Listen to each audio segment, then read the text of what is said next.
ಏನಂತ ಹೇಳ್ಬೇಕ್ರಿ? ಹಿಂದೆ ಇದ ಊರಾಗ ಇವ ಕಳ್ಳತನ ಮಾಡಿದ್ದ. ಅದು ಅಲ್ಲದ ಜೋಳದ ಗುಡಿಗೆ ಬೆಂಕಿನೂ ಹಚ್ಚಿದ್ದ. ಅವತ್ತ ನೀವು ಇವನ ಕೈಕಾಲ ಮುರಿಬಹುದಾಗಿತ್ತು. ಆದ್ರ ಇವ ಮಾಡಿದ ತಪ್ಪಿಗೆ ನೀವು ದಂಡ ವಿಧಿಸಿದ್ರಿ. ಅಷ್ಟು ಸಾಲದಂತ ಇವತ್ತ ಏನ್ ಮಾಡ್ಯಾನ ಗೊತ್ತೈತೇನ್ರಿ? ಜಾತ್ರೆ ದಿವಸ ಆ ಕೆಲ್ಸದ ಮಗಳು ಕೂಲಿ ಕೆಲಸ ಮಾಡ್ಬೇಕಂತ ತೋಟದ ಕಡೆ ಹೊರಟಾಗ ಅವಳ ಮೇಲೆ ಬಲಾತ್ಕಾರ ಮಾಡಕ್ ಪ್ರಯತ್ನ ಪಡ್ರಿ ಮಗ. ಇಲ್ರಿ ದನಿ, ಇವ್ರು ಹೇಳ್ತಾರದು ಎಲ್ಲಾ ಸುಳ್ರಿ ದನಿ. ಈ ಊರಿನ ಜನ ಎಲ್ಲ ಹೇಳ್ತಾರಲ್ರಿ ಇದೆಲ್ಲಾ ಸುಳ್ರಿ. ನಾನ್ ನಂಬ್ರಿ ದನಿ, ನಾನ್ ನಂಬಿ.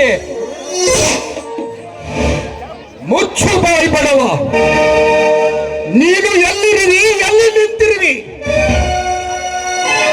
ಯಾರ ಕಣ್ ಮುಂದೆ ನಿಂತು ಮಾತನಾಡುತ್ತೀವಿ ಎಂಬ ಅರಿವು ನಿನಗೇನಾದ್ರೂ ಇದೆಯಾ? ಸುತ್ತು 40 ಹಳ್ಳಿಗಳ ಜನರ ಸಮಸ್ಯೆಗಳನ್ನು ಬಗೆಹರಿಸುವ ನ್ಯಾಯವಂತರ ಮನತನವಿದು.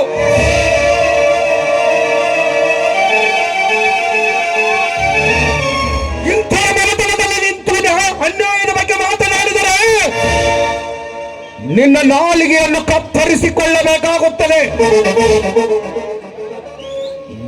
ಧನ್ರಾಜ್ ಗಡಿಯ ಹತ್ತಿರ ನ್ಯಾಯಾಂತರಿಗೆ ಬರದ ಹೊರತು ಸಂತ ಕಟ್ಟುವವರಿಗೆ ಎಂದೂ ಶಿಕ್ಷೆ ತಪ್ಪಿದ್ದಲ್ಲ. ಕಾಳ, ನೀನು ಮಾಡಿದ ಅಪರಾಧ ಸತ್ಯ. ನಿನ್ನ ಬಾಯಿಂದಲೇ ನೀನು ಬಗಳು. ದನಿ, ನಾನು ತಪ್ಪು ಮಾಡದಿರೋ ತಪ್ಪಿಗೆ ನಾನು ತಪ್ಪನ್ನು ಒಪ್ಪಿಕೊಳ್ತೇನೆ. ಆದರೆ ಇನ್ನು ಮುಂದೆ ಇದೇ ರೀತಿ ತಪ್ಪು ಎಂದು ನಡೆದರೆ ನಿಮ್ಮ ಮನಸ್ಸಿನಲ್ಲಿ ನೀವು ತೀರ್ಪು ಕೊಡಬೇಕಾಗುತ್ತದೆ. ನಾನು ಬರ್ತೇನೆ.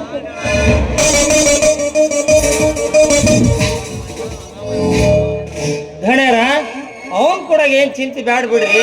ಅಲ್ರಿ ಧಣ್ಯರ, ನಿಮ್ಮ ಹತ್ರ ಯಾರ ಸುಳ್ಳು ಹೇಳ್ತಾನ್ರಿ ಅಪ್ಪ?